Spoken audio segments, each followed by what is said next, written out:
महाराष्ट्र के भंडारा से एक चिंताजनक मामला सामने आया है। जिला सामान्य अस्पताल में प्रसव के बाद एक 22 वर्षीय महिला की मौत हो गई। मृतका के परिजनों ने डॉक्टरों पर गंभीर लापरवाही के आरोप लगाए हैं। परिवार का कहना है कि सही समय पर उचित इलाज नहीं मिलने के कारण यह मौत हुई है। जानकारी के अनुसार पूजा शिवणकर नाम की महिला को प्रसव पीड़ा शुरू होने पर जिला सामान्य रुग्णालय भंडारा में भर्ती कराया गया था। यहाँ उनका सिजेरियन ऑपरेशन किया गया। ऑपरेशन के बाद उन्हें वार्ड में शिफ्ट किया गया, लेकिन तड़के अचानक उनकी तबीयत बिगड़ गई। अस्पताल के डॉक्टरों ने स्थिति गंभीर बताते हुए उन्हें तुरंत नागपुर मेडिकल कॉलेज रेफर कर दिया। परिजनों का आरोप है कि भंडारा अस्पताल से रेफर करते समय महिला की केस फाइल उन्हें नहीं दी गई।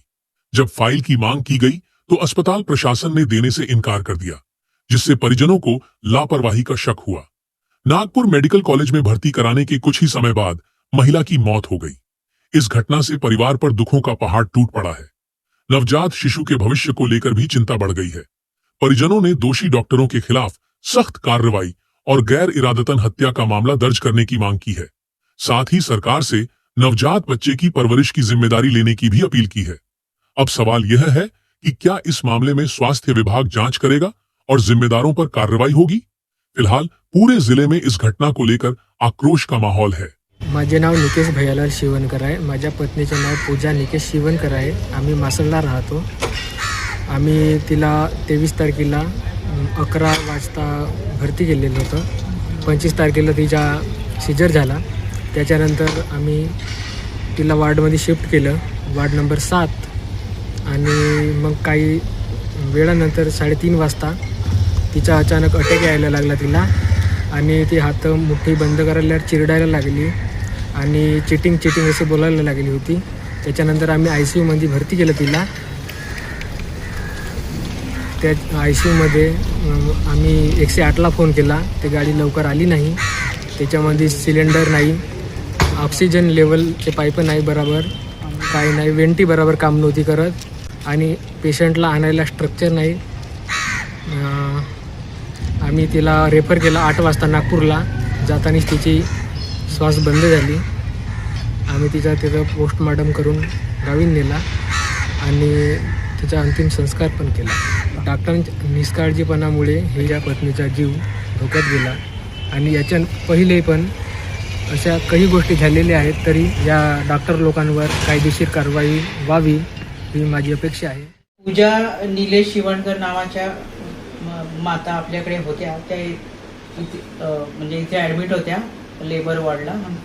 तिथे त्यांना नॉर्मल लेबर न झाल्यामुळे त्यांना सीझरसाठी घेण्यात आलं। सीझर व्यवस्थित झालं, ट्रेन डॉक्टरांनी त्यांचं सीझर केलं, सीझर व्यवस्थित झालं। सीझर झाल्यानंतर 1-1.5 तासांनी त्यांना थोडंसं असं कन्फ्यूज झाल्यासारखं झालं, आणि त्याच्यानंतर त्यांना सीझर्स आले, कन्व्हल्जन्स आले, आणि कन्व्हल्जन्स आलं म्हणून ते कन्व्हल्जन्स थांबत नव्हते। त्यामुळे योग्य ट्रीटमेंट दिली त्यांना, आणि तरी ऑक्सिजन व्यवस्थित मिळावा, व्यवस्थित रेस्पिरेशन होत नव्हतं म्हणून त्यांना व्हेंटिलेटरवर ठेवलं। तर व्हेंटिलेटरवर ठेवल्यानंतरही इम्प्रूव्हमेंट वाटेना, त्यामुळे आम्ही योग्य त्या डॉक्टरला कन्सल्ट केलं। आमच्या इथले ऑन कॉल फिजिशियन होते, त्यांना कन्सल्ट केलं, त्यांचं ओपिनियन घेतलं। तर ते म्हणाले रिफर केल्यावर त्यांना जास्त चांगली ट्रीटमेंट मिळेल। मग त्यांना ॲम्ब्युलन्स आमची दुसरीकडे गेली होती, पण दुसरी एक ॲम्ब्युलन्स होती, ती पण वेल इक्विप्ड होती। त्याच्यावर तज्ज्ञ डॉक्टरही असतात, प्लस इथूनही लेबर वॉर्डमधनं पण एक डॉक्टर त्यांच्यावर गेले, असे 2 डॉक्टर त्यांच्यावर होते। आणि ते तिकडे साधारण ते ॲम्ब्युलन्स आली 6:30-7ला, तेव्हा ती अगोदरच गेली ती ॲम्ब्युलन्स, आणि तिकडे ती 9 ते 9:30च्या दरम्यान पोहोचली ॲम्ब्युलन्स। तेव्हा पेशंटची कंडिशन म्हणजे तशीच होती, इथे जशी होती तशी, पण पेशंट हयात होता। आणि तिथे गेल्यानंतर तिथल्या डॉक्टरांनी वॉर्ड नंबर 57मध्ये त्यांना ॲडमिट करून घेतलं, वॉर्ड नंबर 52मध्ये ॲडमिट करून, बेड नंबर 20। मग तिथे त्याची ट्रीटमेंट केली, पण 2-3 तासाच्या प्रयत्नानंतरही त्यांचं काही ठीक होण्याचे काही चान्सेस नव्हते, आणि अल्टिमेटली ते एक्सपायर झाल्या पेशंट। रुग्णवाहिका आपल्या एक असतं ते ॲडव्हान्स लाईफ सपोर्टची रुग्णवाहिका असते, ती VIP व्हिजिटसाठी गेली होती राष्ट्रपतींच्या तिकडे। नंतर दुसरी आम्ही रुग्णवाहिका मागवली, ती पण व्यवस्थित होती, ऑक्सिजन सिलेंडर वगैरे होतं तिथे। पेशंटला देत देत अँबुबॅग पण असते, त्याच्यानी आर्टिफिशियल रेस्पिरेशन असं देत देत आम्ही ऑक्सिजन देत देत त्यांना तिथे नेलं. पेशंट तिथे जेव्हा गेला नागपूरला GMCला गव्हर्नमेंट मेडिकल कॉलेज, तेव्हा ते म्हणजे जिवंत होते ना. त्याच्यानंतर 3-4 तासांनी त्यांच्या प्रयत्नानंतर, तिथल्या डॉक्टरांच्या प्रयत्नानंतरही त्यांना काही जीवदान देता आलं नाही.